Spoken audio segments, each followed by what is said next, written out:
Salamat sa bagong araw, Lord. Panginoon, maraming salamat sa bagong araw na ito. Maraming salamat sa masarap na tulog.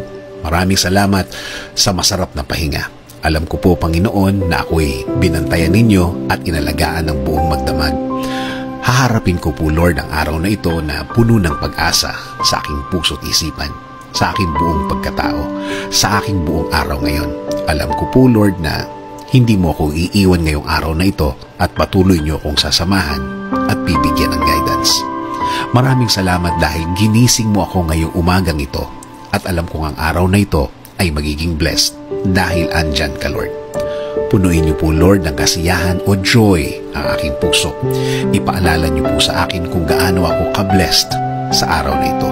Lagyan niyo lagi ng dahilan ang aking kasiyahan at mga dahilan kung bakit magiging thankful po ako. Kapag pumasok na po ang problema sa aking araw ngayon, i-remind niyo po ako ng inyong pagmamahal, ng inyong presensya, ng inyong kabaitan, ng inyong pag-aalaga, na kayo po ay laging andyan para ako'y alalayan.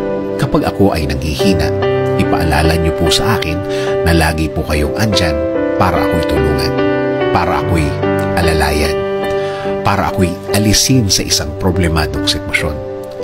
Lord, kapag naalala ko ang aking problema, please remind me that you got me, that everything will be okay and fine. Please remind me also of my purpose. Kung bakit ako nasa mundo, kung bakit ako nabuhay, kung bakit ako andito para sa araw-araw, para paglingkuran kayo at mahalin. Kasama na ang mga nagmamahal sa akin at nagpapahalaga na kayo pa din ang dapat masunod sa aming buhay. Naniniwala kami sa inyong plano na lahat-lahat na gusto niyong gawin sa amin ay makakabuti sa amin, na ang lahat ng plano ninyo ay makakabuti sa aking kinabukasan at kinabukasan ng aking pamilya. Lord, patuloy niyo pong pasukin ang aking buhay. Isinusuko ko na po sa inyo ang aking araw-araw, ang aking mga gagawin at aking mga plano. Patuloy niyo kaming bigyan ng guidance sa araw na ito at sa mga susunod.